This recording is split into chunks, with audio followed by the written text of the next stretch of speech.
भगवान श्री कृष्ण कहते हैं, संतों कहते हैं कि जीवन में प्रत्येक मनुष्य, ऐसा कौन सा मनुष्य है कि जिसको एक जैसे दिन पूरे जीवन भर रहते हों? कोई व्यक्ति नहीं है। हर व्यक्ति के जीवन में रोज नया परिवर्तन होता है। अब परिवर्तन होता है क्योंकि पूरा संसार परिवर्तनशील है। कोई कहता है कि नहीं, हमारा नहीं हो रहा है, उसका ऐसा भ्रम है, क्योंकि पूरी सृष्टि परिवर्तनशील है। कोई भी इस सृष्टि का कण भी प्रत्येक दिन उसका परिवर्तन हो रहा है। तो कहते हैं कि मनुष्य जीवन भी परिवर्तनशील ही है।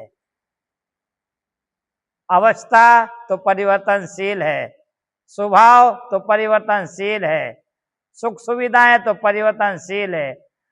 जीवन की प्रत्येक चीज परिवर्तनशील है। कोई भी कहते हैं कि शाम में सुबह में दिन भर भी परिवर्तनशील, हर पल परिवर्तन हो रहा है और जीवन में परिवर्तन ही सत्य है। अगर उस परिवर्तन को आप कहते हो कि नहीं मैं असत्य कर दूंगा तो ये गलत है। बड़े बड़े ऋषि मुनि कहते हैं, तीनों काल के ज्ञाता, वेदों के ज्ञाता, वो भी कहते हैं कि जो परिवर्तन कराता है वो कोई नहीं करता है। इसलिए कहते हैं कि जीवन में, वर्तमान में जीवन जीना सीखो। भूतकाल कभी आने वाला नहीं है। जो बीत गया वो बीत गया है, वो अजर है, वो निकल गया है, अब नहीं आने वाला है। जिस भविष्य काल के लिए आप इतने चिंतित हैं, वर्तमान बिगाड़ रहे हैं। जिस भविष्य काल के लिए आप इतने उत्सुक हैं, वर्तमान बिगाड़ रहे हैं, वो भविष्य काल ऐसा आने वाला नहीं है। भविष्य काल कुछ और ही होगा, जो आपने कभी विचारा नहीं होगा, जिसकी आपने कभी कल्पना भी नहीं की होगी। भविष्य काल ऐसा होगा। इसलिए कहते हैं कि बहुत सारे मनुष्य भविष्य काल के लिए और भूतकाल के दोनों काल जो आने वाले हैं, जो निकल गया, उसके लिए वर्तमान व्यर्थ में चिंता करते हैं और वर्तमान का सुख व्यर्थ में बिता देते हैं। इसलिए कभी भी संतों कहते हैं कि वर्तमान अगर सुख है तो सुख में बिताओ। वर्तमान ही सत्य है और सब असत्य है।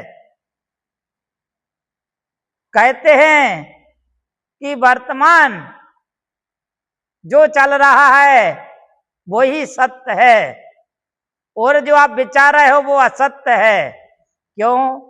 कि कल्पित है। आप कल्पना तो कर रहे हैं पर वो कल्पना होने वाली नहीं है। क्योंकि अगर आपका वर्तमान खराब हो रहा है तो भविष्य भी खराब हो ही जाएगा। इसलिए कहते हैं कि जीवन में आनंदमय वर्तमान का स्वागत करो। वर्तमान ही सर्वे शक्तिमान है, सर्वे श्रेष्ठ है।